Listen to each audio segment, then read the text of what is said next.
Então eu tenho que medir todas as correntes que entram com a que saem. Perfeito. E aí o equipamento funciona direitinho. O aterramento, ele é quem vai permitir o favorecimento do funcionamento do sistema de proteção Isso. principal e também de segurança com a vida. Ele vai ajudar no escoamento de eletrostática para, Exatamente. né? E querendo ou não, ele é o princípio de segurança mais importante que nós temos dentro de uma instalação elétrica, né?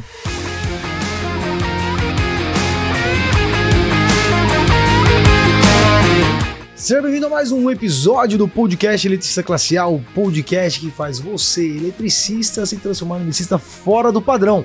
Um verdadeiro eletricista classe A. Eu me chamo Everton Moraes, líder do movimento Desperta Leão. Eu me chamo Mário Sérgio Cambraia, fui professor, porque sou professor aposentado pelo Instituto Federal de São Paulo. Também tenho uma empresa de engenharia instalada chamada Instalarte. Cara, olha só, o que a gente vai trabalhar hoje aqui é uma temática bem interessante, que vamos falar sobre aterramento hoje para você. Só que a gente poderia explorar aqui algumas horas, dias, semanas, meses do conhecimento que você tem, professor. É isso. Então, antes de mais nada, muito obrigado por aceitar o convite, participar desse podcast. Eu aceitei por um motivo, Vamos lá. de conhecer bastante você. Obrigado. Nos prêmios da Bracopel, Sim. ganhou vários prêmios da Bracopel. Eu estive lá vendo a sua capacidade, então tenho muito orgulho de estar aqui com você. Muito obrigado, Cambraia. E é recíproco também esse orgulho de ter você no nosso episódio aqui, no nosso estúdio, porque na verdade... Vim com muita honra aqui. E é com muita honra que nós recebemos você. Exatamente. Óbvio, né? E eu admiro bastante o conhecimento que você tem. E todo o relacionamento que eu tenho com empresas do setor elétrico, você sabe que eu tenho algumas parcerias com algumas empresas, sim. Todas conhecem você, conhecem o trabalho e você já de alguma forma interagiu com essas empresas. A última foi a própria Minipa, que você também, inclusive gravou um treinamento de aterramento para eles agora, recentemente, não é isso? Agora que vai ter em julho, né? Julho. A Expo Elétrica, né? Expo Elétrica. Expo Elétrica. Isso. Eu vou estar dando uma palestra da Minipa lá. Ah, legal. Lá dentro da parte de fórum. E como medir aterramento. Ah, então a gente vai explorar isso aqui nesse nosso podcast também. Então você vai falar alguma coisa. Você vai ter uma degustação do que o Cambraia vai mostrar para vocês lá dentro da Expo Elétrica. Eu já faço de novo aqui o convite para você participar conosco, inclusive passar nos nossos stands, tanto da Minipa quanto da Sala da Elétrica também, lá na Expo Elétrica, agora nos dias 15 e 16 de julho de 2025, beleza? Bom, Cambraia, mas vamos direto eu quero falar um pouquinho. Me fala um pouco sobre essa sua história de vida. E é claro que se a gente fosse falar tudo, ficaria muitas horas aqui. Tem que fazer um resumo, né? Senão... Mas como é que você entrou na área de elétrica? Fala pra galera aqui. Foi sem querer. Como assim? Um amigo meu chegou para mim e falou: olha, tá aberto inscrição pro curso técnico. Pô, legal pra caramba. Aonde? Aí eu fui lá, perguntei: que cursos tem? Tem edificações, mecânica e eletrotécnica. Bom, mecânica, meu pai teve uma indústria mecânica. Legal. Edificações, já imaginei que era na parte de construção civil. Sim. Aí eu vi eletrotécnica, falei, esse negócio é diferente. Falei, mexeu com você ali por já, eu falei, legal. Eu vou para eletrotécnica. Legal. Isso aí foi em 2000 e... Em 2000 não, foi em 1973. Caramba, que legal. Em 73 eu já entrei na área de elétrica. Então são mais de 50 anos que eu tenho de conhecimento, que eu aprendi um pouquinho da parte elétrica. Legal. E aí você foi passando por algumas indústrias? Então, aí eu entrei na Escola Técnica Federal de São Paulo. Certo. Era a maior honra daquela época lá, era estudar na Federal, né? Sim. Aí aquilo já me subiu na cabeça de dar importância para aquilo que eu estava fazendo, né? Bacana. Isso foi muito bacana. Aí eu nem tinha terminado o curso técnico, já entrei na Light, A maioria não vai saber o que é Light, não né? sabe o que é Light. É melhor você explicar. Olha, vai ser difícil, né? Mas a Light, ele tá falando pra mim explicar, mas só que na verdade nem eu, né? Eu sei. A Light era concessionária que atendia não só São Paulo, como Rio de Janeiro. Sim. No Rio ainda continua a Light. Sim. Mas aqui, de Light passou para Eletropaulo. Exato. Então, eu trabalhei antes dessa transição Light para Eletropaulo. E os novatos que estão chegando na área agora estão vendo a Enel, né? Agora é Enel, já mudou também. Ou EDP também, porque era tudo englobado, né? Era uma concessionária só no estado de São Paulo inteiro? Não, era uma concessionária grande. Tá. Hoje ela foi cortada, fracionada, né? Uhum. E tem mas ficou a EDP para a região de Guarulhos para frente. Sim. Jacareí e São José dos Campos. Tá. E aí tinha o litoral também, que era Light. Aí virou CPFL depois, né? CPFL, também foi cortado, né? Uhum. E ficou só a Eletropaulo na capital. Legal. E depois virou agora a Enel, que a gente tá hoje, todo o mercado está com a Enel, né? Exato. Na verdade, eu trabalhei lá na área de medição de energia. Então eu fazia toda a parte externa, eu visitava os clientes de baixa e alta tensão. Que bacana. Eu fazia aferição dos equipamentos de medição e tudo. Que legal. Foi um trabalho que eu fiz. Então você ia bastante na parte comercial e industrial, então. Comercial não. Eu ia na parte técnica, era estritamente técnico. Montava até painéis de medição lá dentro da Light, a gente montava tudo isso. Hoje em dia é tudo externo, tudo terceiro, né? Essa parte de montagem. Tudo terceirizado. Mas que bacana. Então, foi uma... Foi. Antes de terminar o curso técnico, já ter essa experiência, foi absurdamente e eu bom vivia dentro das indústrias, porque eu ia em cada empresa verificar como estava a medição. Fazer aferição. Então, além de você estar usufruindo ali do seu conhecimento que estava vendo no técnico, dentro da Light, naquele momento, você ainda conhecia uma parte da operação das indústrias de vários segmentos. Conheci muitas indústrias, porque eu ia dentro da indústria ver se o equipamento estava correto, fazer aferição e verificar a fraude também, né? Sim, claro, tem essa fase que a gente fazia também. Legal. E depois da Light? Bom, depois da Light eu saí da Light para fazer engenharia durante o dia, porque eu comecei à noite lá e fui fazer engenharia o dia inteiro. Tá. Foi quando eu entrei na Universidade de Mogi das Cruzes e fiz o curso em 5 anos. Tá, engenharia elétrica. Só que no meio do curso já comecei a dar aula. No meio do... É lógico, eu precisava me manter, não tinha dinheiro. Tá certo. Você teve que abrir mão da Light. E foi muito difícil para eu fazer engenharia. Por que foi difícil? Porque eu não tinha dinheiro para pagar. Certo. Então eu comecei a dar aula à noite, principalmente, e quando eu estava chegando no final, eu consegui o crédito educativo. Legal. O crédito educativo foi muito importante para mim, porque me deu um fôlego para eu poder terminar meu curso de engenharia. Que era como se fosse o FIES hoje. Seria um financiamento que seria o FIES. Tá. E aí você começou a dar aula onde? Qual escola? Bom, aí eu comecei a dar aula no 9 de julho em Guarulhos, que ninguém conhece muito, mas logo em seguida eu saí de lá e fui para ETGV, Escola ETEC-GV, que é Getúlio Vargas, no Ipiranga. Aliás, conhecidíssima, né, aqui em São Paulo. Isso, pra você ter ideia, entrei lá em 82. Eu nem tinha nascido ainda. Eu sou de 85, 16 de abril de 85. Esse ano completando 40 anos. 82 eu já estava lá na GV dando aula. Fiquei 31 anos lá e aposentei no Centro Paulo Souza. Dei aula na Lauro Gomes, dei aula no Horácio. Lauro Gomes aqui em São Bernardo? Isso, dei aula aí. Eu estudei aqui em 2004. Então, mas eu dei aula aí, médico hospitalar. Tá, legal. Tá? Estudei também, dei aula também na Martin Luther King. Ótimo. E em Santos também. Então você rodou bastante. Rodei. Caramba, que legal. No Centro Paulo Souza, né? Sim.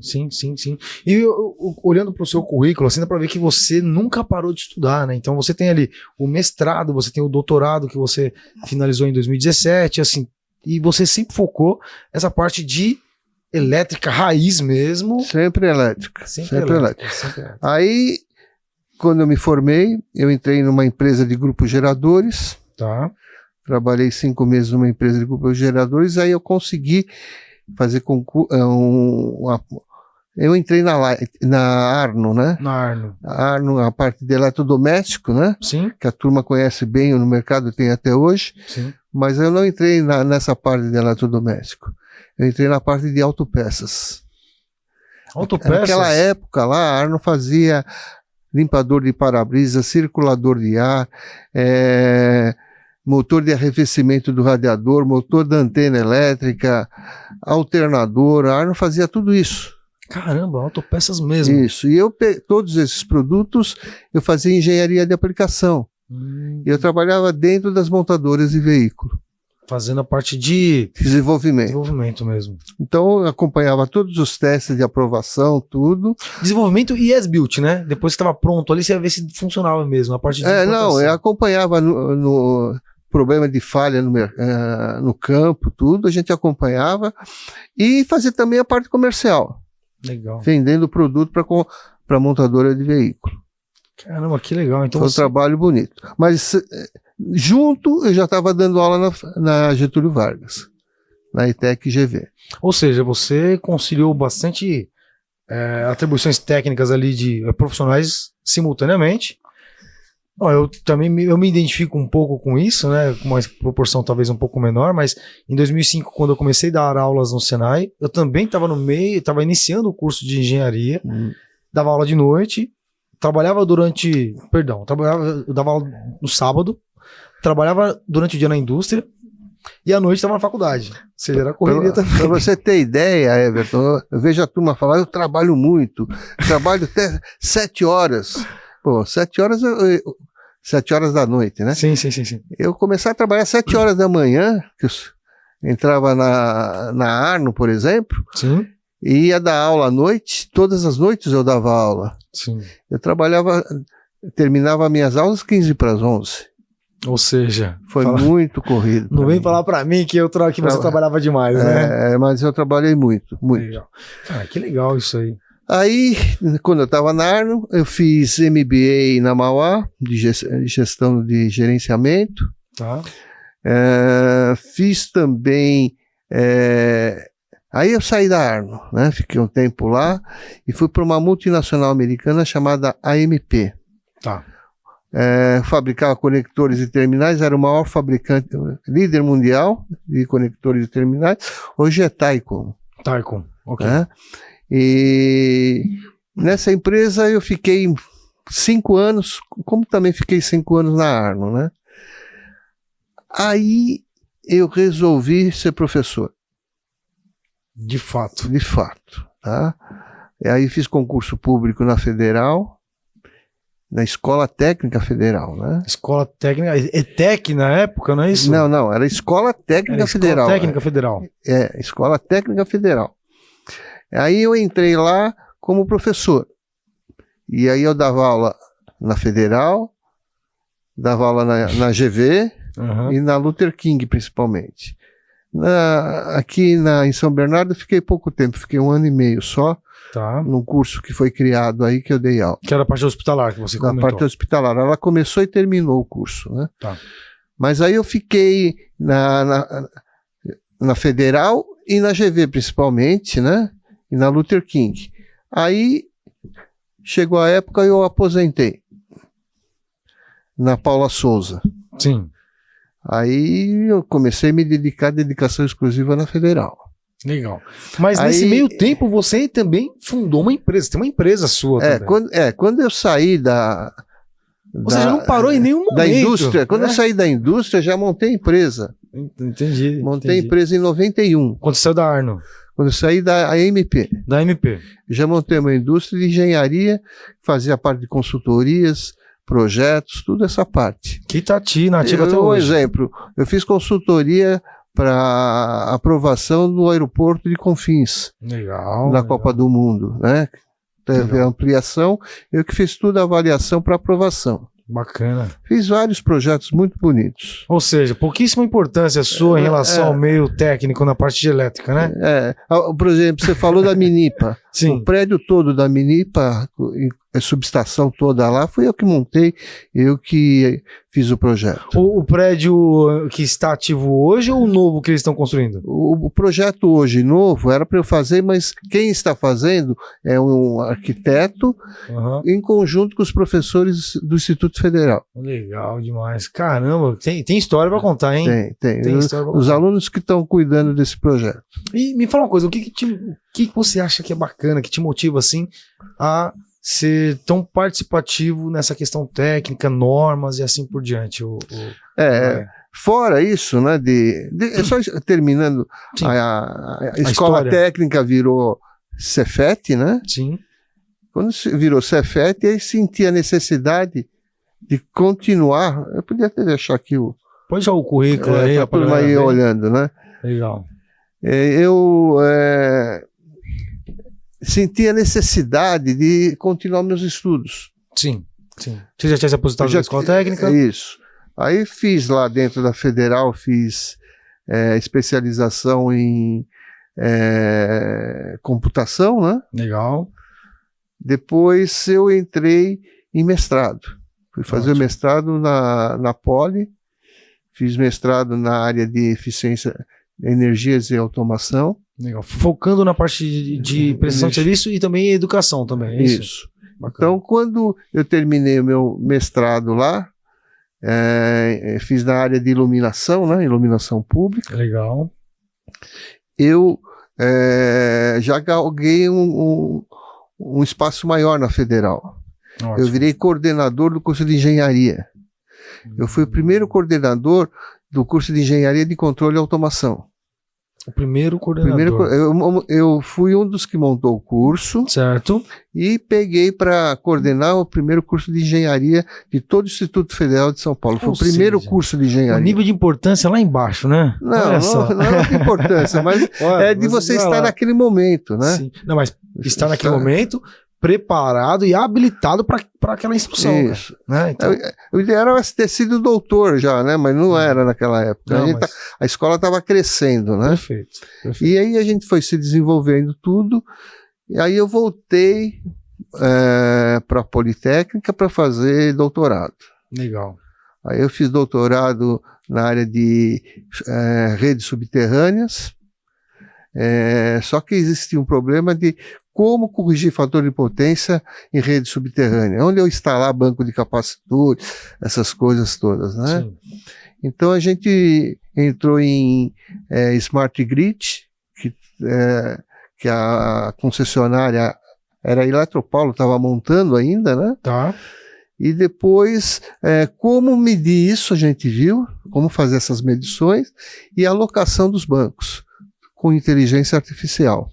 Então, seu doutorado tem a ver com a parte de controle ali da eficiência energética.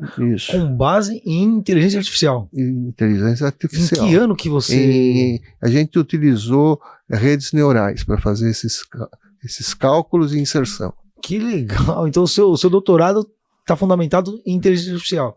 Foi utilizado inteligência artificial. E em que ano que foi que você fez isso aí? 17? Não, 97. 97? Não, 97 não. 2017, eu acho, não é isso que eu vi aqui? Aqui, ó. 2017. 2017. Enquanto a galera tá falando, não, que bombou agora a inteligência artificial, você já tava vendo parte técnica para elétrica em 17. 17, exatamente. Que coisa, então vou te contar, hein? Tá à frente ao tempo ainda, Cambraia. Tem mais essa ainda, né? Não, mas o problema de doutorado, você tem que arrumar novidades, senão você não faz doutorado. Exato. Você tem que aplicar alguma novidade para ser doutorado, né? Entendi. Ou seja, a banca tem que olhar e criar... Exatamente. E aí a gente montou cursos de engenharia tem o curso de engenharia elétrica agora, que é muito interessante, Everton, porque é o primeiro curso de engenharia elétrica noturno, público. Não tem nenhum outro, em São Paulo, na capital, não tem nenhum outro curso público gratuito noturno de engenharia elétrica. Não sabia dessa história, não? Então, hoje o aluno pode ir na Federal, fazer engenharia elétrica à noite, e não paga nada, paga um tostão. Água no tostão. Que legal. Eu não sabia dessa informação, que não tinha... Isso é importante até para o mercado saber. Não tem dinheiro para pagar? Sim. Tem condição de fazer. E outra coisa, né? Querendo ou não, a concorrência deve ser absurda, mas só que você estudando, vai lá e passa. Porque assim, não é de hoje que a gente sabe que no Instituto Federal, o nível dos professores, olha só, né? O Cambraia tá aqui para provar isso. Mas o nível dos professores e a educação aplicada lá é absurdamente boa, rica. Só tem um problema do professor da Federal. Você não paga nada, você tem que estudar. Exatamente. E estudar bastante, né? Eles vão te exigir um bocado para você poder levar o nome da Federal. Exatamente, né? Honrar o nome da Federal ali. Exatamente. Bom, e aí você também é ativo na parte de normas técnicas no Brasil também. Sim. Até falar um pouquinho, nós estamos terminando agora porque a norma já foi revisada. A 5410. 5410 já foi revisada, foi para consulta pública, certo. Voltou da consulta pública, nós estamos discutindo o que houve de sugestões. Tá certo. Todas as sugestões foram analisadas, algumas foram para o comitê técnicos, diversos de comitê técnico, para verificar melhor o assunto. Legal. Estamos nessa fase agora. Acho que uns 2 meses termina essa fase, volta tudo, lança a norma de novo, vai para consulta pública, a última, certo. E volta para consolidar ali. Consolidar. Tá. Consolidado, eu acredito que início do ano que vem a norma está entrando uma nova norma. Então a expectativa é tão grande para essa nova norma aí. Tem várias modificações interessantes. Vamos combinar o seguinte, quando tiver... Por exemplo, tem uma novidade. Fala aí. Que até para a turma saber, deixar aguçar um pouco, vamos né? Vamos lá. Por exemplo, fazer um corte aqui nessa hora do vídeo aqui, ó. A norma só era aplicada internamente, né? Legal. Hoje era aplicada externamente. Me explica melhor para a galera entender. Por exemplo, isso. Teve uma morte de no Carnaval, na Avenida Consolação. Tá, que o choque elétrico no poste lá. No poste. Eu lembro disso. Isso foi notório. A gente levou esse problema lá para dentro do nosso comitê. Chamamos prefeitura, chamamos departamento de trânsito, ou seja, todo mundo que tem equipamentos instalados na área externa, pedimos sugestão. Sim. Né? Depois de ter conversado com todo mundo, a gente mudou a norma passando para a parte externa. Então, a gente não entra na parte de distribuição de energia. Tá. Mas entra por exemplo, a iluminação pública. Legal. Entra na parte de relógios, farol, semáforos. Então, mas... Agora vai ter que obedecer a norma. Isso é interessante. Isso é bem interessante. Agora a gente tem que entender, porque assim, a gente sabe que no Brasil a norma não é obrigatória, não é lei, né? Vamos dizer assim. Entre ela aspas, é obrigatória, né? Mas é lei. Aí ela vira lei quando ela está associada a uma outra lei. O Código de Defesa do Consumidor, ou alguma morte, por exemplo, o transeunte lá faleceu, o brincalhão lá faleceu no Carnaval, né? Sim. Se tivesse a norma, poderia ir em cima da norma fazer a atuação do responsável ali. Do responsável. Seja a prefeitura, seja Exatamente. Que está responsável. Fica bem mais claro, né? Legal. Isso aí é essencial até, né? Essencial. Eu tive um caso com a minha esposa, lá em Santos, tem que o lava-pés lá com a turma em Santos, ela foi descer, lavou o pé, foi descer, encostou a mão no poste, tomou um choque, só que é uma escadinha, e ela caiu. Conforme ela caiu, ela saiu não do ficou contato. grudada, não ficou grudado, porque senão ela poderia ter falecido também. Exatamente. Então é perigoso. É perigoso e é bem interessante essa questão de também estar abrangendo ali a parte externa da instalação. É problema de aterramento, né? Isso aí é. E aliás, é o nosso tema de hoje aqui, que a gente vai entrar agora, mas na prática, Cambraia, qual que é a importância do aterramento dentro de uma infraestrutura elétrica? Então, vamos ver se a gente entende. Porque todo mundo acha que a gente está usando um cabo a mais para vender mais cabos, fios e cabos. Fios e cabos. Para gastar dinheiro do consumidor. Mas na verdade não é bem isso. Quando você aterra as carcaças, por exemplo, nesse caso que eu falei da minha esposa ter tomado um choque. Sim. Se a carcaça tivesse bem... foi com a sua esposa isso que você falou? Com a minha esposa. Caramba, olha só. Se, por exemplo, o poste lá tivesse bem aterrado, Sim. Internamente o cabo encostou na carcaça, tinha dado um curto-circuito na fonte e tinha desligado. O disjuntor desligaria ou o fusível desligaria. E a pessoa estaria protegida. Exato. Ou seja, antes de acontecer o incidente, já teria uma proteção elétrica. Aí você pega vários casos, máquina de lavar, geladeira, freezer, já vi vários casos que acontece esse problema de choque que a pessoa toma. Se tivesse bem aterrado, desligaria a energia. Sim. O disjuntor acusaria um curto-circuito e desligaria. Então estaria protegido. Sim. Pior que eu já ouvi, sabe o que eu já ouvi já, Cambraia? Eu estou falando em disjuntor, eu não falei ainda no DR. Não. Depois a gente fala no DR. Beleza. Olha o que eu já escutei já. Eu tirei esse cabinho aqui, porque toda vez que eu coloco o cabo, cai. Cai o DR, fala, cai, né? Cai o disjuntor, cai o DR. Já escutei isso bastante assim, mas já escutei isso de clientes, quando eu prestava serviço de fato. Não, eu tirei esse cabo verde aqui, porque toda vez que eu coloco ele, o disjuntor cai. Aí eu falo assim, mas o quebrou não? Porque se caiu o disjuntor tem que quebrar. O disjuntor desarma ali. É falta de instrução no seu ponto de vista? Para mim, sim. Né? O grande problema do Brasil, na minha opinião, né, é a educação. Se a gente conseguisse educar bem as crianças até chegar à fase adulta, estaria diminuindo muito a criminalidade. Sim. Tá? Porque se você tem uma formação, você vai trabalhar e ganhar dinheiro. Exato. Você não vai precisar roubar. Sim. A turma está... vamos investir mais em armas, em veículos para combater o crime. Acho isso importante. Também. Mas eu acho que é o mais importante a base. Pitágoras, há muito tempo atrás, antes de Cristo, já tinha falado isso, educar as crianças para não punir os adultos, né? Isso ele falou lá atrás. Pitágoras, excelente. Mas, e aí, a falta de instrução acaba fazendo com que as pessoas não tomem cuidado com a parte de aterramento. Já que esse podcast aqui também é uma forma de instrução e talvez chegue em algumas pessoas que não têm esse conhecimento, o que a 5410 hoje, ela fala a respeito dos princípios básicos do aterramento dentro de uma infraestrutura elétrica? Isso. Houve muitas mudanças, né? Hoje a norma tinha até alguma divergência entre a 5410 e a 5419. 5410 é instalações elétricas, 5419 é descargas atmosféricas para raio. Exato. Hoje está tudo unido, falam a mesma língua.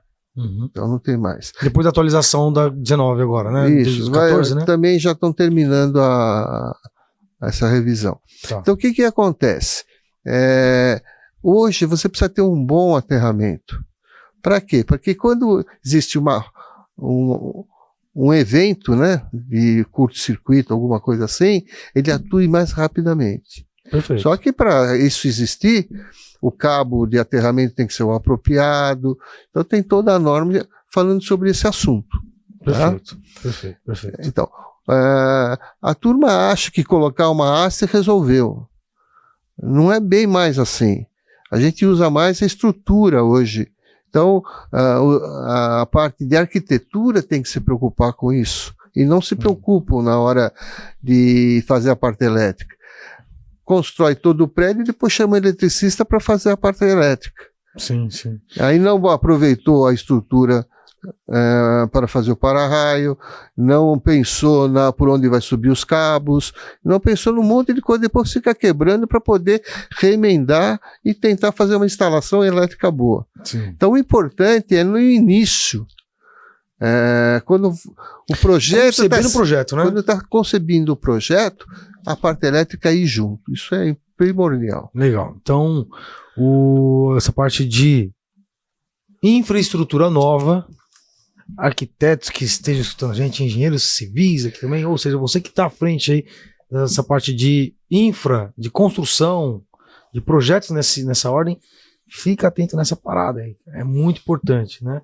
Porque aí eu posso utilizar a própria estrutura civil, que é o mais recomendado. E não gasta cabos para descer o para-raio, essas coisas. Exatamente. Você usa estrutura de descida. E existe alguma intervenção importante a ser feito na estrutura para que ela possa depois ser utilizada como descida, como eletrodo de aterramento e assim por diante, Cambraia? Eu vou mostrar depois. Já vou. Tá aí, já apareceu? Já apareceu aqui o... Vou voltar aqui. Volta aí. Aqui. Ah, Vamos falar um pouquinho já. Vamos Isso lá. a gente chega nessa pergunta que você me fez. perfeito, vamos lá. Tá? Então, por exemplo, o sistema. Essa é a que está na norma atual. Perfeito. Tá? Depois eu vou mostrar algumas coisas da próxima norma, só para Olha, só vai ter spoiler aqui. só Vamos lá. para saber que está mudando um pouco essa Estrutura. estrutura. Tá bom. Então, nós temos aí o neutro separado do condutor de proteção. Perfeito. TNS. Padrãozão lá. PE é proteção elétrica, né? Certo. Que chamado fio terra que a turma fala. Fio terra, Fio terra, exatamente. mas para nós é condutor de proteção. Exato. Vamos usar Os termos técnicos, né? Não, A sim. turma, Merece, né? É. Porque a nossa Então, audiência também é de profissionais e isso. tudo Então mais. vamos falar mais em termos técnicos. Seria Perfeito. o condutor de proteção. Ele está separado aí, totalmente separado. Exato. Esse é o sistema mais ideal que você tem. Ele está curto-circuitado lá na fonte, lá na entrada de energia. Sim. Então, quando ele está na entrada de energia e você já sai com 2 cabos, esse é o ideal para você até pôr o DR. Exatamente. Tá? E tem até menos exigências técnicas para poder fazer a infraestrutura elétrica. Porque quando a gente Você começa a utilizar... Você gasta um pouquinho mais de cabo, né? Aqui sim, sim. Mas daí para frente você está bem protegido. Mas eu não sei se o dinheiro... vamos falar de dinheiros, né? Mas dinheiro em termos de vida, não dá para falar, Não dá né? pra falar, mas vamos supor que a gente coloque isso aí. Se a gente fizesse sei lá, um TNC... Vamos ver os outros, vamos ver os outros sistemas. Bom, beleza, você vai Vamos- falar, né? Você Então, vai falar. tá aqui. Então, Esse é um beleza. sistema que para residência eu acho ideal. Perfeito. Porque a distância do medidor até o quadro de distribuição não é muito grande. Então, até chegar no meu quadro de distribuição, eu vou gastar não muito cabo, Sim. 20 sim. metros. Então, isso é inicial, mas depois. Não vai ter um impacto tão grande Não, dentro do não processo vai, né? de custo. Então, ele é um sistema que deve ser bem utilizado, tá? É um sistema bom para ter o nosso DR, né, que a gente chama. Legal. Ó, você que tá ouvindo aqui no Spotify, coloca aí no vídeo do Spotify para você ver a apresentação que o Cambraia tá mostrando aqui também, tá bom? Se tá no YouTube, você tá vendo aqui junto com a gente. Mas se você estiver ouvindo só no Spotify, coloca o videozinho aí para que você consiga ver também conosco. Ele tá bem colorido, dá pra Não, vai ficar ver legal. bem, né? Sim. Depois eu tenho o comum, né? Esse comum, ele tem um probleminha, né? Porque ele já vem desde lá da entrada unificado. Sim, Então, eu não consigo usar DR aí. não dá. Não consigo usar DR porque posso ter alguma fuga pela carcaça e desarma o meu DR. Exatamente. Quando eu unifico, que é o condutor PEN, né? O condutor PEN é neutro e terra junto. Sim. Ou condutor de proteção junto. Eu não consigo colocar meu DR aí. Exatamente. Então, para mim, não é muito recomendável. Principalmente quando a gente tá falando em salvar vidas, né? Exatamente, exatamente. Depois eu tenho um que esse é interessante. Legal. Por que esse é interessante? É muito usado em prédios, né? Edifícios. Sim. Por quê? Vamos lá. Ele é o PEN também. Uhum. Só que quando ele sobe pela prumada, né? Sim. Dos apartamentos, ele vai único. Depois, quando chega no quadro, você pode separar. Como está aqui, ó. Você Essa separa lá nos separação. barramentos mesmo ali de distribuição. Isso. Normalmente tem 3 barramentos, né? Você puxa daquele condutor de proteção, você puxa o neutro. Exato. Porque o neutro está junto com o condutor de proteção. E daí para frente você faz toda a instalação separada. Aí você pode pôr o DR. Que é como se fosse uma derivação aqui que vai se tornar TNS depois, né? Isso. Que é o último S aqui da sigla. Isso, vai estar Perfeito. separado. Ele Ótimo. começa comum, você pode até ter alguma carga igual, né? Sim. Comum. Mas o ideal é você ter essa separação para ter a proteção contra choque, Perfeito. que é o DR. Ótimo. Depois eu tenho o sistema TT, né? Cara, eu recebo bastante pergunta assim, ó, Everton, qual que é a melhor opção? Colocar um TT ou um TNS na minha residência? Isso. Já mostrei qual é o mais TNS. interessante. Você já falou. Agora aqui eu tenho um problema. O condutor neutro está separado do condutor de proteção. Eu posso pôr, Literalmente separado. posso pôr DR? Posso. Uhum. Posso. Só que aí tem um problema. Se tiver uma descarga atmosférica e aqui existir uma diferença de potencial entre o neutro e o condutor de proteção, vai lá para dentro dos meus equipamentos, e o que pode acontecer? Posso queimar os equipamentos? Queimar os equipamentos. Ou seja, aqui, para deixar bem claro para você que está ouvindo, a gente está falando o seguinte, né? Ó, o neutro, ele, de praxe, ele sempre vai ser aterrado na fonte. Ou seja, onde eu tenho a entrada de energia, na subestação, no padrão de entrada, não importa. Ele, via de regra, ele sempre vai ser aterrado porque existe uma questão de nivelamento da tensão de fornecimento, alguma coisa assim também, né, o Cambraia? O aterramento da concessionária, ele é lindo, porque todo consumidor aterrou. Exato. Então é um bom aterramento. Sim.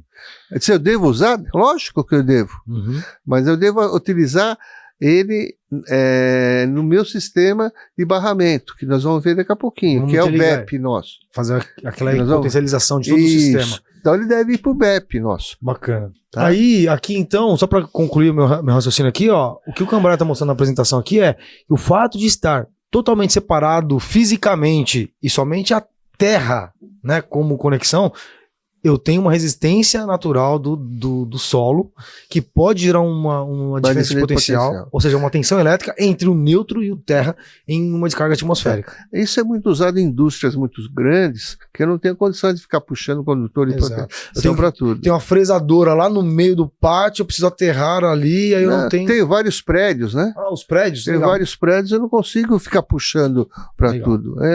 Ele é um sistema utilizado, né? Tá. Depois eu tenho esse sistema que também é TT, mas é um pouquinho diferente, né? Tá. Que eu aterro por equipamento. Lá era que é o que eu estava falando da fresadora, seria isso aí. Ele é único, né? Esse aqui é um sistema único. Diminui um pouco a diferença entre os equipamentos. Sim. Mas esse sistema, eu tenho um aterramento para cada equipamento. Legal. Tá? Eu também não acho muito interessante. Eu botei uma queda de potencial independente de qualquer coisa, né? Exatamente, tá? Tá. E aí eu tenho um sistema IT. Chamado de IT médico também. Por que IT médico, né? Porque ele tem uma impedância alta aqui, tá falando até aqui, ó, uma impedância alta, que não deixa, na primeira falha, você desligar o sistema. Sim. Dá mais continuidade. Além disso, na parte médica, né, em estabelecimentos de saúde, se coloca um transformador, né? Colocado um transformador que isola o circuito. Que isola você faz uma isolação galvânica, né? Então você isola um sistema que é um transformador alto para um sistema mais baixo. Então a capacidade de curto-circuito é muito menor, né? Sim. E aí essa impedância, só para ver se a linha mesmo aqui, né? Ó, a impedância ela tem como primeiro objetivo controlar a corrente de curto-circuito para não desligar efetivamente o sistema. É porque no uso do bisturi, essas coisas, a pessoa fica aterrada lá. Então se você está operando o bisturi, por exemplo, se tiver uma falha em algum lugar, pode afetar a pessoa. Sim. Com essa impedância, ele aguenta o controla a corrente ali. Controla. E também eu não posso desligar de primeiro momento uma instalação de saúde, né? Ele é mais efetivo nessa área médica, né? Como você falou. Legal, ótimo, perfeito. Tá? Entendido aqui. Muito bom. Aqui já é a nova, que eu queria mostrar as diferenças. Então, vamos para o nosso corte, com certeza, aí, para falar sobre as novidades. É o spoiler da nova NBR 5410. Então, por exemplo, aqui já aparece o transformador da fonte. Tá? TT. E eu fiz o TT só para mostrar. Tá. E aqui está aparecendo o BEP. Tá. Então a norma já está mostrando o BEP... em todos os sistemas. Sistemas. Isso. Vai ter muito mais, você vai ver mais. Legal. Então vai ter vários sistemas, todos aqueles que a gente viu vão ser atualizados. Legal. Tá? E vai ter algumas outras novidades. Ótimo. Que é essa aqui. Explique-nos. Esteja nova, deixa eu ver aqui. Então, bateria. Ou seja, energia solar. Tá. Minha casa tem. Então, Então, em energia solar, a norma já está completando isso. Ela tem o L1, L2 ali. O positivo e negativo da geração, tá? Então, ele já está fazendo um sistema aqui para você saber como é que liga, faz o aterramento de fotovoltaico. Legal. Aqui a gente está falando das placas ou não? Não, aí é a carga, mas a carga. A placa está aqui, ó. Aqui é tá antes, né? Aqui é o inversor solar. Inversor solar. Então, a saída aqui eu trabalho nesse contexto. O que a gente tem de diferente aqui, né? Diferente seria, de repente, o sistema solar. Não, o BEP, claro, então, aqui. Aqui é de corrente contínua, né? Tá. Então, aqui é o diagrama de corrente contínua, como deve ser feito, né? Ok. Aí você está usando cargas em corrente contínua também. Tá. Ok. Tá? Ok. Perfeito. Eu não vou mostrar muito mais porque eu não posso. Tá bom. Só mostrei, um spoilerzinho aí, né? Só mostrei que está vindo diferença e vai ser atualizado essa parte de sistemas de aterramento na próxima versão. Muito bom. Ansioso aqui para ver isso aí. Quem sabe a gente, quando tiver fazendo o lançamento da nova norma, eu trago você e o Wilton aqui para fazer um podcast. Para mim seria uma honra estar com o meu amigo aqui. Ótimo, perfeito. Então vamos fazer. Ó, Wilton, já tem um convite, fazendo aqui para você um convite especial junto com o Cambraia para a gente falar sobre 5410 nova. Lá dentro do comitê tem muitos bambambam. Legal. Há muito. Legal. Paulo Barreto, tem vários. João Cunha, nossa. Vai ser legal. É muito bacana. Bacana. Vamos trabalhar isso aí então. Isso aí. E aqui que eu queria mostrar o BEP. Legal. Então você vai ter o BEP, que é um barramento de equipotencialidade, né? Sim. Que você evita aquelas diferenças de potenciais, que, por exemplo, cai o raio num lugar, né? Então você unifica todos os sistemas. E, por exemplo, num prédio, numa indústria, você tem vários outros centros de distribuição. Sim. Então, que a gente chama de BEL. Então, eu tenho o BEL, né, barramento elétrico, que eu vou interligar o barramento principal. Estão todos interligados, né? Perfeito. Por exemplo, aqui eu tenho uma massa lá, pode ser a subestação, pode ser um sistema de informática também, que precisa de um piso eletrostático, né? Eletrostático. Sim. Então, tudo tem que ser tudo interligado. Esse é o sistema correto. Perfeito. Tá? Então aqui tem toda a explicação. Isso está na norma atual, tá? Não tem novidade nenhuma. Isso está na norma que todos os barramentos devem ser interligados. Não, perfeito. Isso aí bem claro aí. Uma pergunta então. A ideia é deixar bem claro esta questão do BEP dentro dos dos esquemas de aterramento. Para que eu consiga conceber, até na minha instalação elétrica residencial, por exemplo, um barramento que é quem vai interligar a minha estrutura, o aterramento da concessionária e assim por diante. Telecomunicações. Todos devem ser interligados. Ótimo. Há muito tempo atrás, a concessionária exigia 2 aterramentos. Sim. Alguns eletricistas aprenderam assim, né? Porque ele foi abolido, era um absurdo. 2 aterramentos. Hoje é um aterramento só, mas ele está aterrado com o vizinho, com outro vizinho, com outro vizinho, e é único. Sim. Aí sim, então são todos únicos, né? Eu tenho uma potencialização não só interna na minha residência, mas também ali de toda a ramal da região. Isso. Então, utilizar o condutor de proteção da concessionária é muito importante. Perfeito. Tá? E tem que ser usado mesmo. E o neutro da concessionária está aterrado lá. Ela já te fornece aterrado. Ou seja, se alguém me perguntar de novo, Everton, eu devo utilizar o aterramento da concessionária dentro da minha instalação? A resposta é sim. Ligar ao BEP. Ligo ao BEP e faço uso com certeza. Perfeito. E todas as instalações têm que ter o seu BEP. Perfeito. Você compra uma caixa hoje de distribuição, já tem um barramentozinho de neutro, outro barramentozinho de terra, né? De proteção. Sim. Então, interligou ali. Interligou. Perfeito. Tá? Ótimo.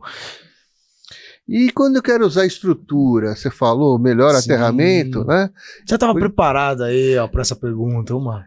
Então, estou respondendo agora. Legal, vamos lá. Então, como é que eu devo fazer isso?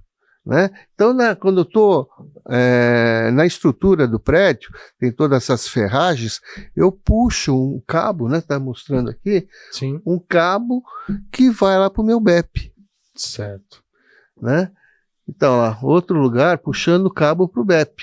Aí ele vai para o meu BEP e eu tenho um aterramento da construção.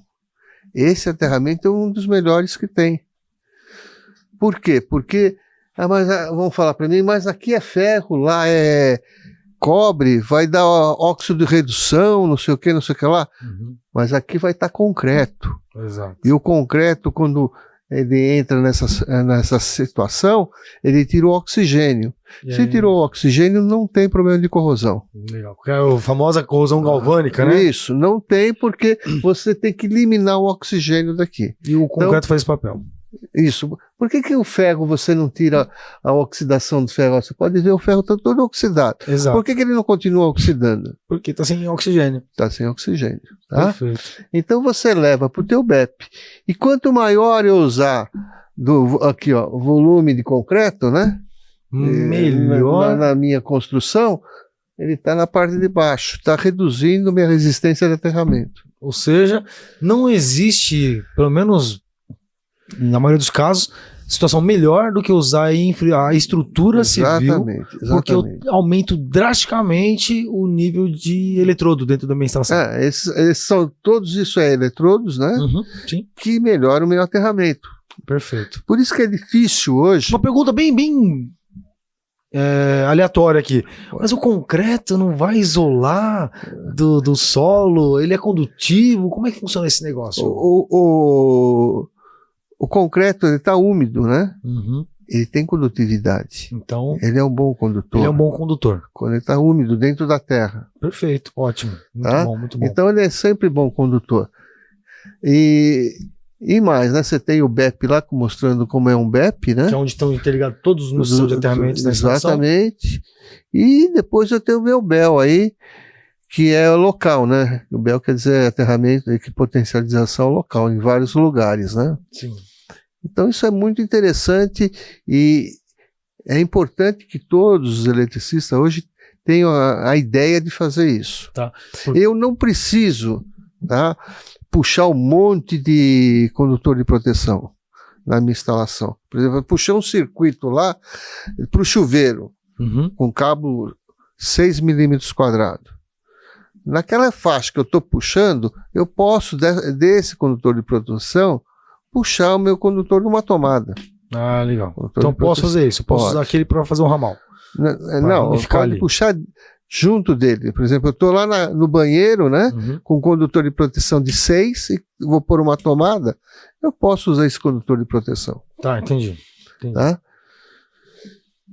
E aqui, aí já é outro assunto. Então aí a gente entra na parte de medição, Você ia né? perguntar como é que eu faço para medir. Tava na sequência aqui, na verdade, né? A gente tava falando sobre a parte de interpretação da norma, eu tenho um roteiro aqui que a gente alinhou que falaríamos na sequência, inclusive falando sobre a parte de diagnóstico e medições, que seria esse tema agora.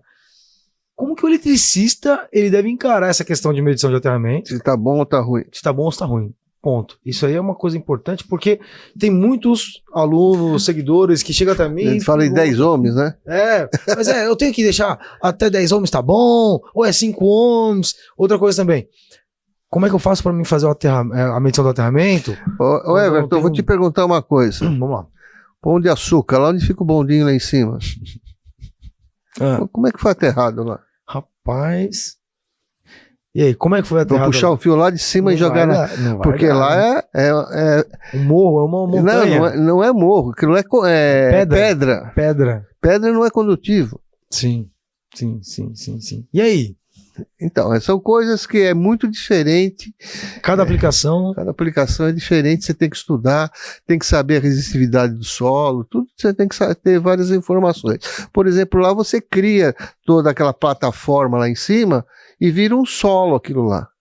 Então ela vai ser dissipada em todo aquele tamanho de estrutura metálica que foi construída antes. Na estrutura. Na estrutura. Legal. Você não pode levar um cabo lá embaixo, se levar já foi roubado, né? Tem essa, né? Se você quiser puxar um cabo, não vai durar uma semana. Não vai. Então você tem que criar uma estrutura para poder fazer o aterramento. Perfeito. E a estrutura, quando você faz a casa, você já pode utilizar isso. Prédio, principalmente, né? Sim. A estrutura de descida também. Hoje, todos os prédios novos, atuais, utilizam a estrutura. Esse aqui... O engenheiro civil tem medo disso, né? Sim. Não, mas ele não tem problema nenhum, porque são vários cabos. Eles têm medo mesmo ou é só uma falácia? Falta de conhecimento. Né? Porque quantas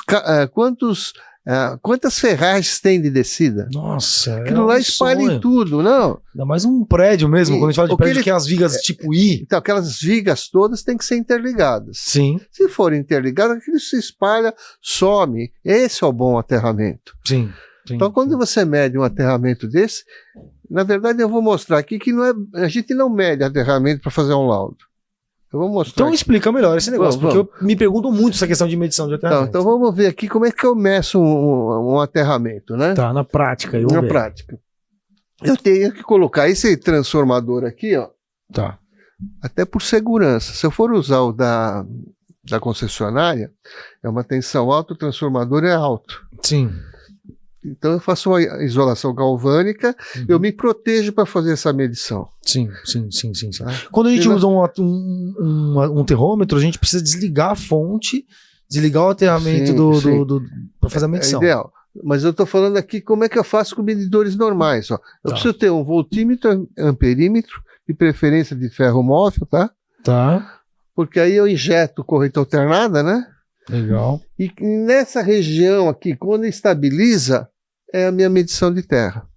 Tá. Então eu faço uma tabelinha, né, com as medições e acho o meu ponto comum aqui. Esse é o meu condutor de proteção, minha resistência de terra. Então eu posso pegar e fazer exatamente essa prática aí, colocando um transformador e fazendo. Vamos. Você está mexendo com a parte elétrica, né? Sim. Num solo. Então você corre tem as precauções. Você tem um certo grau de preocupação aí. Sim. Apesar que eu já estou protegendo colocando um transformadorzinho aí. Sim. Isolante. Na prática, esse transformador ele está fornecendo quanto na saída ali? Depende de quanto você pôr de tensão. Normalmente 110 também. 110, então 110 não. Vamos 127. Falar. 127. Não, falar pelo padrão brasileiro, vai. Perfeito. Então eu tenho essa maneira. A outra maneira que é melhor é ter um termômetro, né? Exato. De 3 hastes, aí eu já consigo medir. É igual a medição, tá? Só que ele já me dá direto. Sim. Então quando estabilizou aqui, você tem o valor da resistência de terra. Cara, eu acho que, olha só, eu vou fazer um vídeo fazendo esse experimento aqui, ó. Eu tenho o termômetro, exatamente esse modelo da Menipa, mas eu vou fazer aquilo ali pra galera ver que dá pra fazer. Dá pra fazer, dá pra chegar aos mesmos valores. Olha, eu nunca vi isso. Pode esperar que nós vamos fazer esse vídeo de medição de aterramento naquela... Porque o pessoal me pergunta se eu posso medir com lâmpada incandescente, sabe aquela... Sim, você pode medir aqui, ó, tá vendo? Só você ter os aparelhinhos, um amperímetro e um voltímetro. Isso aí, tranquilo. Outra coisa. Sim. Essa é a haste de deslocamento. Exato, que é de potencial, então, né? Tem que começar ela aqui e ela vai se distanciando até chegar do outro lado. Tá. E é assim que eu meço essa curva. Eu posso usar o mesmo procedimento dos 3 pontos que eu uso aqui para... Exatamente. Perfeito, ótimo. Então essa é a haste imóvel que eu faço o deslocamento. Pronto. Isso deve ter no mínimo uns 20 metros de distância uma da outra. Que aí quando eu tenho a estabilização do meu valor medido, aí eu tenho... Aí você vai falar para mim, como é que eu faço para fazer isso numa casinha? Já está tudo cimentado? É a próxima pergunta. Nós já vamos ver, tá? Porque isso aqui é muito teórico, né? Você consegue medir, mas na prática, você consegue ir lá numa casa ou num prédio todo cimentado? Vou furar o chão? Vai furar o chão? Como é que eu faço? Então vamos continuar. Tá. Outro método que eu tenho, também só que esse é de 4 hastes, né? Sim. Esse é interessante, Everton, porque eu consigo também ver a resistividade do solo. Esse aparelho é bem interessante, porque além de medir a resistência, tá vendo? Tá dando a resistência aqui. Sim. Ele dá também a resistividade do solo, porque o solo é feito em camadas, né? Sim. conforme a profundidade que eu dou, tudo dessas hastes, né? O P e o D, né? Eu consigo aqui medir as diferenças de camadas do solo. Ou seja, é a capacidade dele se propagar a corrente elétrica. Só para lembrar, olha como ele se propaga. Caramba, legal. As camadas mesmo. Tensão, né? De choque, de passo, tem essa ideia aí, que ela é uma circular. Esfera. Isso, ela é circular. Né? É circular. E também para baixo faz esse movimento também. Também. Legal. Tá? Então é importante entender isso. Então, conforme eu mudo o comprimento da haste, a distância, eu consigo entrar nas outras camadas de medição. Ótimo. E aí eu consigo fazer uma estratificação do solo. Para saber qual é a composição do solo para eu fazer um bom aterramento. Vamos traduzir o que é de fato estratificação do solo. Isso. É verificar a resistividade do solo versus a capacidade de propagação da corrente elétrica dentro dele. Como é que é? De fato, o que é estratificação? Estratificação é você conhecer a resistividade do solo nas diversas camadas. Legal. Tá? Legal. E aí você sabe se vai ter que colocar uma haste muito profunda ou não, para você ter um bom aterramento. Isso é legal você citar, porque dependendo do solo que eu estou, eu tenho um nível de aterramento diferente. Porque a qualidade das camadas são diferentes. De repente eu chego numa camada ali que é só argila e ela vai se comportar de um jeito, a outra tem mais... Só de pedra. Só de pedra. Exatamente. Não, perfeito. Então, deixar claro aqui, eu tô aproveitando, isso aqui é praticamente uma consultoria para mim aqui, é esse podcast, mas é uma consultoria para mim também, tá? Então eu tô aprofundando ainda mais meus conhecimentos aqui. Vamos lá. Então, esse aqui, normalmente quem tem esse aparelho são mais profissionais que trabalham dentro da área. Que faz exatamente isso. Ou escolas também deveriam todas ter, né? Sim. Mas é bem interessante esse equipamento que você consegue fazer o estudo do solo, né? Para fazer o aterramento. Ótimo. Agora vamos ver como é que eu meço o aterramento para fazer um laudo da 5419, né? É um milhomímetro, não é? A 5419 é SPDA, né? Sim. É chamado de milhomímetro. Esses cabos aqui de 2 km, os cabão danado. Você pega um prédio aí de 20 andares, você tem que ligar lá em cima e ligar lá embaixo no aterramento. Exato. E ver quanto está dando de terra. Não é terra que você está medindo, você está medindo condutividade. Legal. Por quê? Antes você conseguia ver os cabos descendo. Então, esse desenho aí, essa figura aí, mostra os cabos descendo, né? Exato. Mas usando a estrutura, você não consegue mais ver nada. Eu preciso medir nos pontos. Nos pontos. Então, eu estou medindo lá na captação, na haste de captação, e na haste de aterramento. E aí eu tenho que ver se está tendo boa condutividade ou não. Tá. Perfeito. E lá embaixo, depois você pode fazer pegar aquela outra haste e colocar aqui, ver se existe condutividade no sistema de baixo e no sistema de cima. Agora pergunta pra gente fazer mais um corte de podcast. E qual que é a resistência que tem que dar quando eu faço a medição? O mais baixo possível. É isso. Quando você faz estrutural, dá 0,0 ou 0, alguma coisa. Uhum. Você nunca chega a 1. Tá. É muito mais baixo que 1. Legal. Por quê? Porque a estrutura te dá um bom aterramento. Sim, eu tenho muita massa de eletrodo que garante que eu tenha que uma ajuda a escoar toda a parte, por exemplo, se for descarga atmosférica ou um choque, né? Porque a gente choque, um curto-circuito, né? E realmente o ideal é usar a estrutura. Tá. Então esquece esse negócio de 10 ohms. Esquece de pôr aquela hastezinha ou pôr o prego no vasinho. Eu já vi cada coisa, né? Tem uns que eu acho que é meme, não é possível. O cara coloca um copinho cheio de terra do lado do chuveiro. Já vi isso aí, né? Por isso que eu tô falando. Mas é meme esse negócio. Não é possível que alguém conseguiu fazer isso. Né? Eu já vi o seguinte. Às vezes é falta de conhecimento. Eu falo ligar a terra, ele pôs a terra lá e ligou. Ligou a terra, não ao terra, sistema, né? Ao sistema, né? Tá certo. Legal, então o menor valor possível, não esquece de 10, 5, porque dependendo do lugar, lá em cima, no Cristo Redentor, lá em cima do Pão de Açúcar, como é que... Tem outro estudo. Outra coisa, né? Ótimo, beleza. E aqui, como você onde A você caixa de põe, inspeção. você põe na haste, tá vendo? Sim. Para você poder fazer toda essa medição aí, tá? Uhum. E aí a turma fala, este medidor alicate mede correto? E aí, é uma dúvida mesmo, Porque hein? todo mundo fala que ele não mede correto. Sério? Sério. E aí, mede correto? Ô, Cambraia, tira essa dúvida. Esse alicate termômetro. Funciona ou não? Funciona ou não funciona? Então, o que acontece é o seguinte, você me perguntou, como é que eu faço para medir num lugar que eu não tenha condição de enfiar as hastes? Exato. Eu só posso usar um alicate, Perfeito. porque aí não preciso furar nada, quebrar nada, só que eu preciso ter algumas informações que nós vamos ver agora para entender como ele mede. Entendi. Vamos lá, então. Vamos lá? Então eu tenho aqui uma resistência que eu quero medir, RX eu quero medir, Que é a né? resistência do aterramento. Só que se eu pegar só ele, não usar essa outra haste aqui, eu não consigo medir, porque ele tem que ter um loop, ele tem que ter um anel. Eu preciso gerar um fluxo magnético aqui, que senão ele não consegue Não, medir. ele vai circular aqui, ó, no solo, ó. Legal. Então ele vai medir. Uhum. Se eu meço assim, eu tenho essa resistência e a outra resistência. Aí eu não vou medir correto. Tá. Corretamente eu não vou medir. Tá.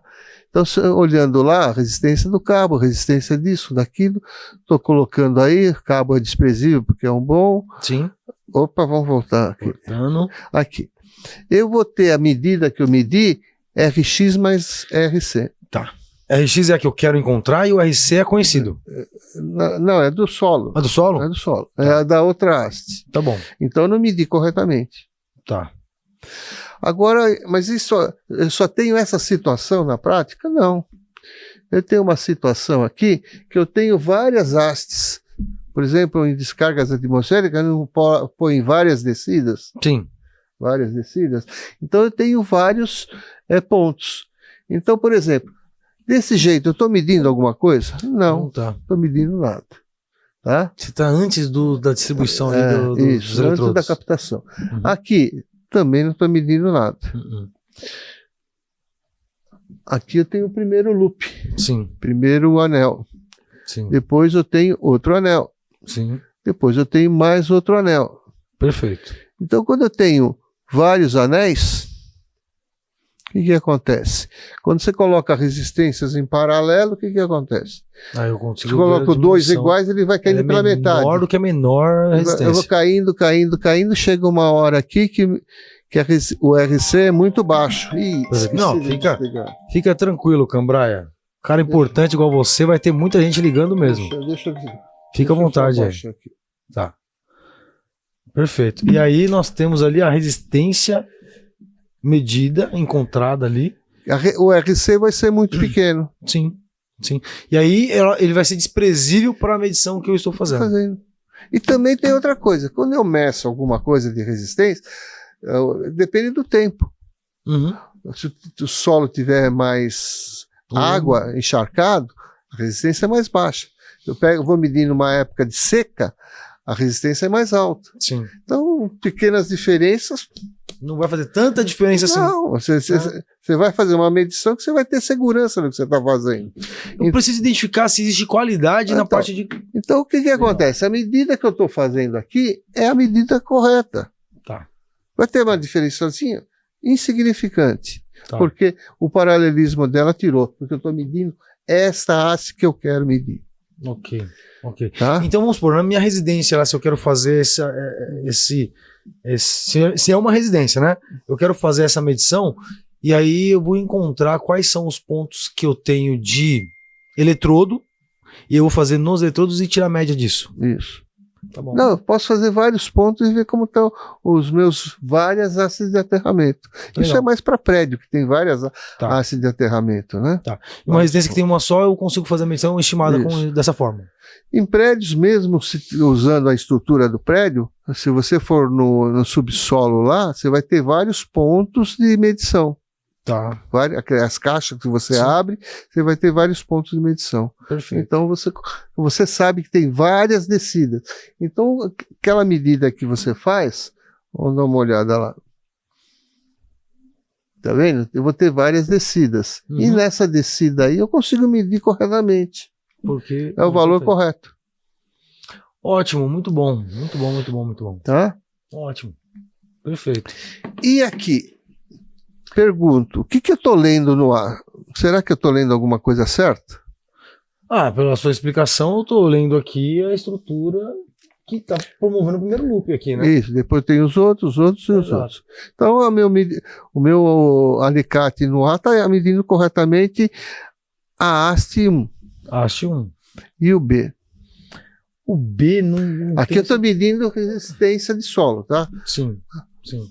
O problema é que o B aqui ele pode estar pegando alguma interferência das outras, de outras correntes jurado por outros loops aqui ou não? Na verdade, o A está medindo a resistência do eletrodo 1. Certo.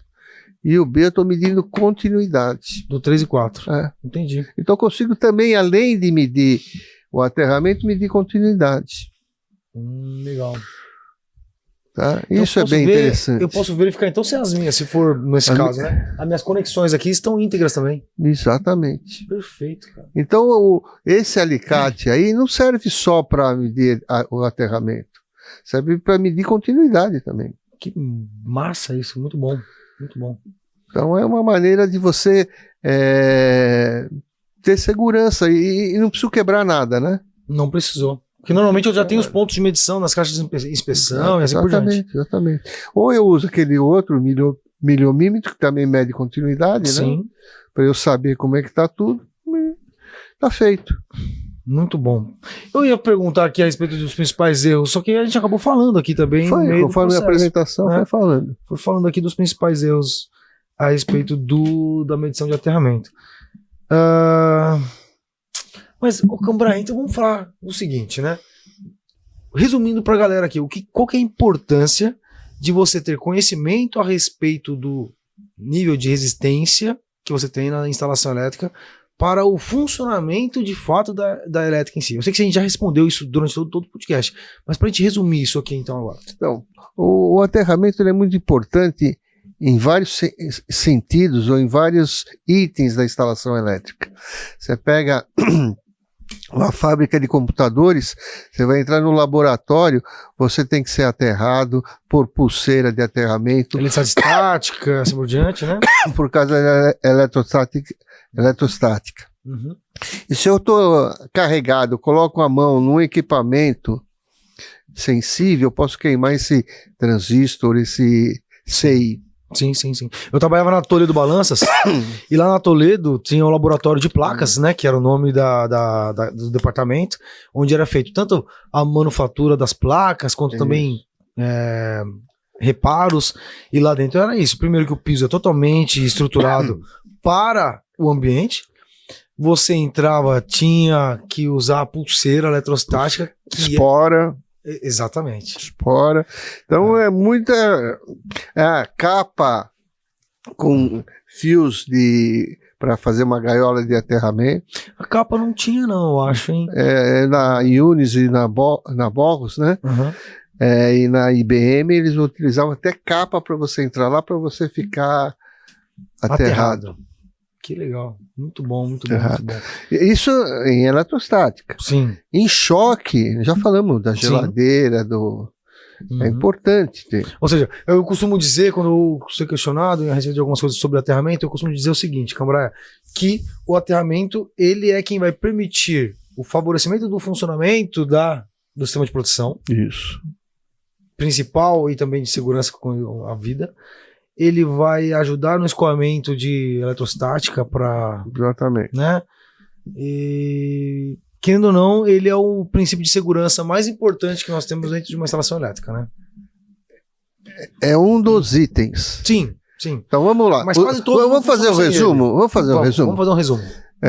Condutor de proteção, ele vai atuar onde? No disjuntor. Isso. Ele vai fazer um curto-circuito e o disjuntor vai entender que é um curto-circuito e vai desarmar. Exato. Você tem uma face encostando na carcaça Isso, ali. ele vai desarmar. Uhum. E fuga? Fuga não é mais o disjuntor. O disjuntor, se a fuga for pequena, ele nem detecta. Nem detecta. Então, por exemplo, quem que detecta a fuga? É o DR. que é DR? Dispositivo de proteção residual. Uhum. O que é isso? Ele mede a corrente que entra com a corrente que sai. Uhum. Se tiver uma diferença da corrente que entra com a que sai, é alguma fuga. Se é a fuga, eu vou desarmar. Eu não sei se é curto-circuito ou eu estou gastando energia de bobeira. Exato. Então ele desarma, é muito importante. Sim. O choque elétrico é um desvio de corrente entre neutro e condutor de produção, o famoso terra, né? Então, olha só que interessante. Eu fui chamado, por estar aqui no prédio, a galera sabia que a gente é da área de elétrica, fui chamado porque tinha uma instalação aqui, uma sala comercial. Tava dando problema. Queria tirar fora o DR. Sim. Né? Aí chegando lá, sabe o que era? Uma tomada, tinha só um dos filamentos do cabo encostando no neutro e terra, né? E aí a galera pergunta, mas o neutro tem corrente? Claro que tem corrente elétrica circulando no neutro, né? O neutro é o retorno da fase. Exatamente. Não, se eu pôr o dedo lá, eu vou tomar choque. Exatamente. Se eu pôr só no neutro, não. Uhum. Mas quando eu colocar o dedo, quando ele está fazendo o retorno da fase... Quando eu tenho carga no circuito... Eu vou tomar choque. Exatamente. Tá? Por isso que o neutro também entra no DR. Uhum. Exato. Então eu tenho que medir todas as correntes que entram com a que saem. Perfeito. E aí o equipamento funciona direitinho. Exato. Depois você tem o DPS, que é o dispositivo de proteção de surto. Uhum. Então cai um raio ou uma sobretensão do transformador, alguma coisa, aquela sobretensão entra para dentro da sua casa. É uma tensão maior que a gente tem na tomada, ou no chuveiro, vamos pôr 220. Normalmente algumas 1000 vezes maior. Aí você comprar um graduado na medida que você quer, por exemplo, se a tua instalação é 220 volts, você vai pôr do dobro, por exemplo, 400 volts. Uhum. Acima de 400 volts já é um risco. Exato. De queimar equipamento. Uhum. É um surto, já é surto. Sim. Então você pondo esse dispositivo de proteção, ele enxerga o seguinte... ele é um varistor, por exemplo, né? Sim. Que protege até aquela tensão. Quando chega naquela tensão, ele aterra o sistema. Por isso que aí o sistema de aterramento tem que estar bom. Exatamente. Porque ele vai aterrar um cabo que não está funcionando, não vai adiantar nada. Você pôs um dispositivo de proteção que não serve para nada. Ele vai jogar para dentro da instalação do mesmo jeito. Então não vai funcionar. Então, por isso que o teu terra tem que estar bom também para receber um DPS. É isso aí. Muito bom, muito bom. Cambraia, eu vou te falar, hein? Acho que é um treinamento. Isso aqui não foi um podcast, não, né? Foi. Isso. Olha, a gente costuma encerrar o nosso podcast com uma incitação aqui, né? Eu pergunto assim: o que foi o seu despertar aqui na nossa conversa de hoje? E qual foi o seu despertar sobre tudo que a gente conversou aqui hoje, Cambraia? O meu despertar foi duas coisas. Everton. A primeira é despertar que o ensino é importante. Legal. Foi o que a gente falou no começo. Sim. E tudo que a gente falou aqui foi para proteger pessoas. Exatamente. Então, uma pessoa que foi não teve um infarto ou não teve a morte por causa de um choque, porque o dispositivo atuou, isso para nós já é gratificante. Muito bom. Então a gente estuda, faz um monte de coisa, para o benefício da sociedade. Exato. Lá quem está na BNT, ele não ganha um tostão. Para quem não sabe, lá não se ganha um tostão. Tudo é voluntário e a gente faz isso para o bem coletivo, para o bem de todo mundo. E trabalha pra caramba esses caras, hein, pessoal? Pessoal, eu tiro o chapéu para eles, viu? Para vocês. Não, é mais eles que são os bambambãs. Tá bom, então. Mas eu acho que o meu despertar, Cambraia, tá alinhado com, a gente não falou diretamente, mas alinhado com a importância do eletricista dentro desse papel todo, porque o eletricista é, na verdade, os nossos líderes que vão acabar interagindo com a sociedade. É educação.